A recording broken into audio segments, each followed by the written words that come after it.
Hello दोस्तों, आज की हमारी कहानी का शीर्षक है शापित गांव। एक समय की बात है, तिलकेजा नाम के गांव में अक्सर अजीबोगरीब घटनाएं हुआ करती थी।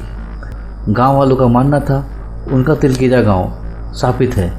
जब भी कोई गांव वाला गांव के जंगल में जाता तो वह जिंदा नहीं बचता था। गांव में नंदू नाम का किसान था।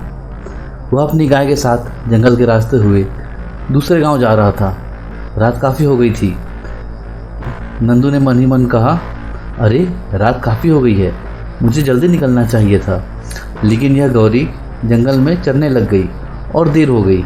गौरी, अब चल जल्दी से इस जंगल से निकल, यहाँ बहुत अनहोनी घटनाएं होती रहती है। नंदू डरता हुआ अपनी गाय के साथ थोड़ा आगे बढ़ता है तो उसे पेड़ के नीचे एक बुढ़िया घूंघट ओढ़े दिखाई देती है, जो देखने में काफ़ी डरावनी लग रही होती है। बुढ़िया हंसते हुए कहती है, अच्छा तो तुम आ ही गए, अच्छा हुआ कोई तो इस जंगल में आया।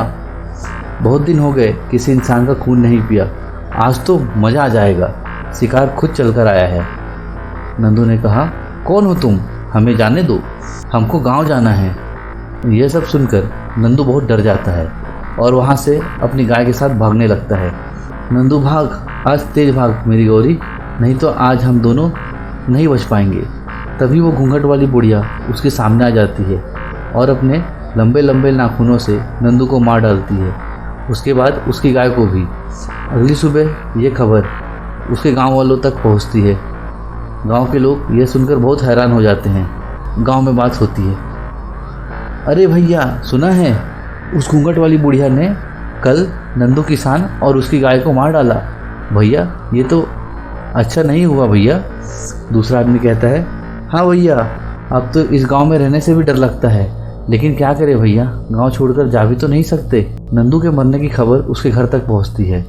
नंदू किसान का बेटा पप्पू जोर जोर से रो रहा होता है। निशा, जो पप्पू की सौतेली माँ थी, अरे रे अब बस भी कर दे रोना तू, तेरा बाप तो तुझे छोड़कर चलता बना मेरे ऊपर, आखिर मैं कहाँ से खिलाऊंगी तुझे रोटी।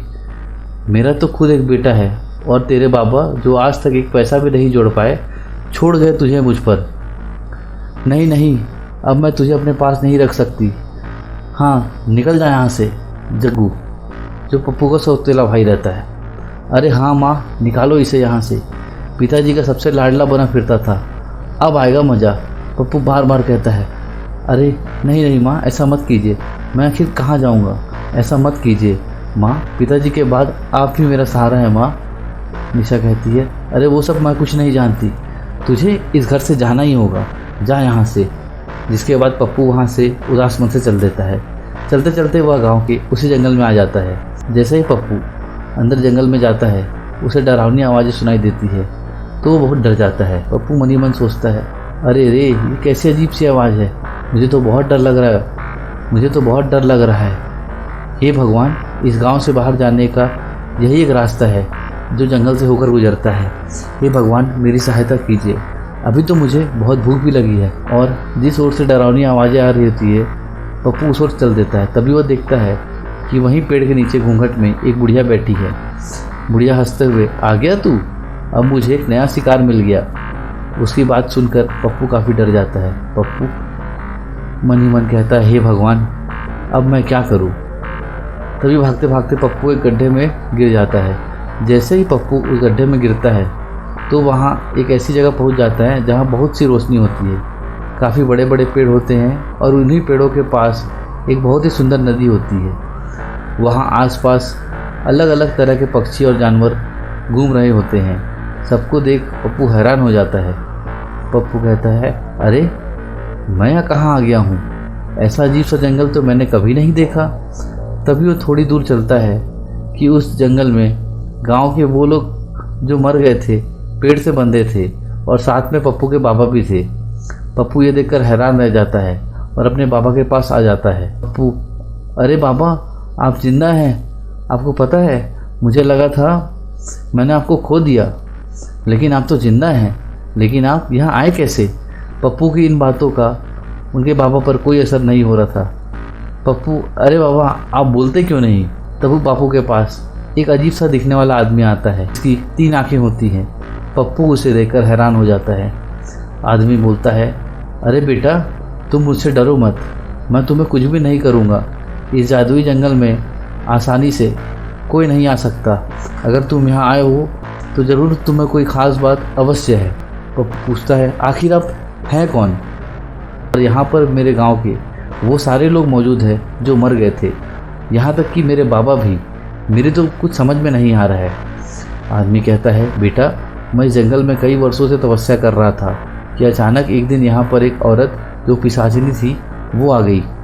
कई वर्षों की तपस्या के बाद मुझे एक मंत्र मिला जिससे मैं सबसे शक्तिशाली हो सकता था और हमेशा के लिए अमर भी। लेकिन इस बात की खबर उस पिशाचिनी को लग गई और यहाँ मुझे मारने आ गई। अब वह आदमी पप्पू को फ्लैशबैक में लेके जाता है। बुढ़िया कहती है, मैं पिशाचिनी हूँ, मुझे पता चल गया है कि तेरे पास वो जादुई मंत्र है, मुझे वो जादुई मंत्र बता, मैं इस दुनिया में अमर होना चाहती हूँ। आदमी कहता है, उस समय अगर मैं पिशाचिनी को जादुई मंत्र नहीं बताता तो वह मुझे मार डालती, इसलिए मैंने उसे वो जादुई मंत्र बता दिया। लेकिन क्योंकि वह एक पिशाचिनी औरत थी इसलिए उसे अमर होने के लिए उस जादुई मंत्र के साथ साथ कुछ लोगों के खून की भी ज़रूरत थी जिनका खून पीकर वो अमर हो सकती थी। तब से ही पिशाचिनी अपना भेष बदलकर अलग अलग गांव में जाती है और लोगों को मारकर उन्हें यहाँ इस जंगल में ले आती है और उनका सारा खून पी जाती है। 3 आँखों वाले आदमी की ये बात सुनकर पप्पू दंग रह जाता है। पप्पू कहता है, तो क्या अब मेरे बाबा और मेरे गांव के सभी लोग कभी जिंदा नहीं हो पाएंगे? वो आदमी बताता है, बेटा जिंदा हो सकते हैं, लेकिन इसके लिए तुम्हें एक कठिन राह से गुजरना होगा। वो घूंघट वाली औरत ही पिशाचिनी है जो तुम्हारे गांव के लोगों को मारा करती है। बस उसे कुछ ही लोगों की खून की ज़रूरत है, जिसके बाद वो जादुई मंत्र से अमर हो जाएंगी। अगर ऐसा हुआ तो तुम कभी भी अपने पिता और बाकी गांव वालों को कभी जिंदा नहीं कर पाओ। अगर ऐसा हुआ तो तुम कभी भी अपने पिता और बाकी गांव वालों को कभी जिंदा नहीं कर पाओगे। सिर्फ एक ही रास्ता है, उस घूंघट वाली पिशाचिनी को अमर होने से रोक सकता है, लेकिन राह बहुत कठिन है। पप्पू कहता है, मुझे वो राह बताइए, मैं अपने बाबा और अपने गांव वालों के लिए कुछ भी कर सकता हूँ।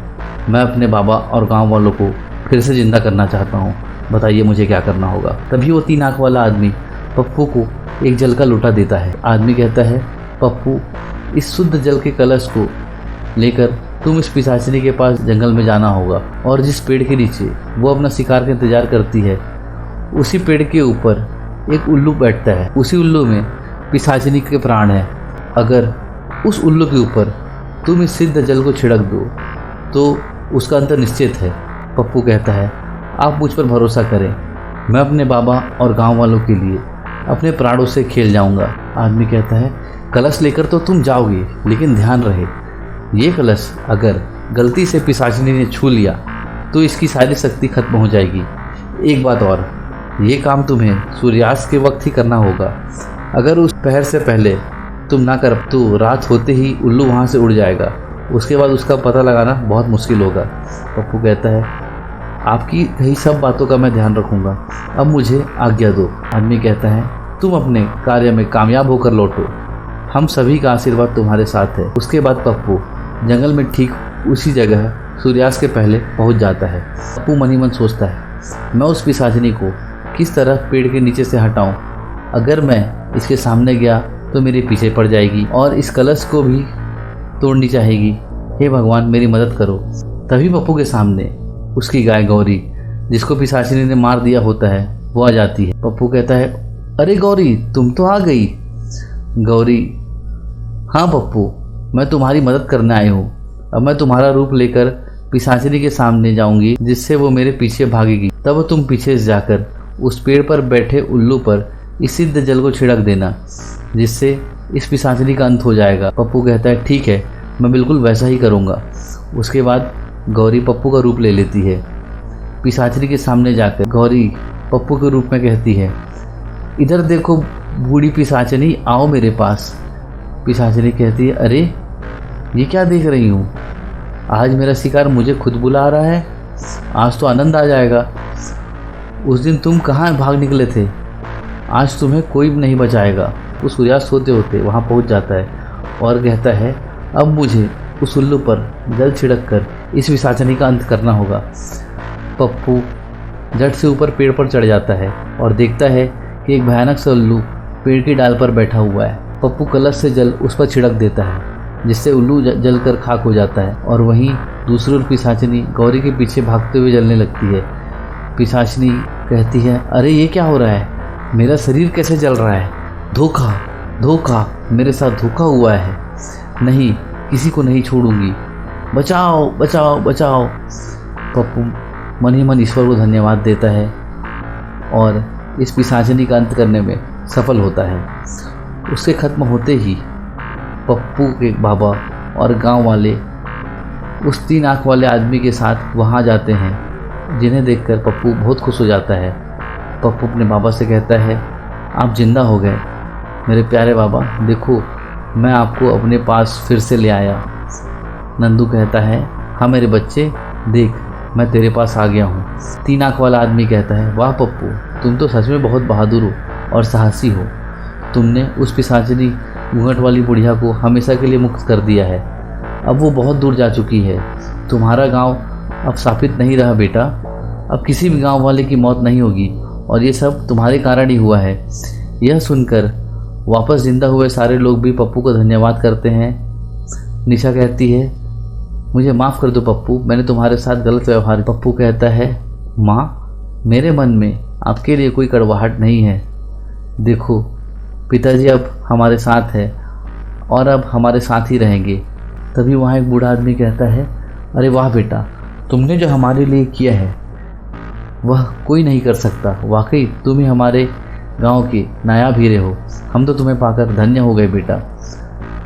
तो दोस्तों, अगर आपको ये कहानी पसंद आई तो इस कहानी को लाइक करें और हमारे चैनल को सब्सक्राइब करें। Thank you.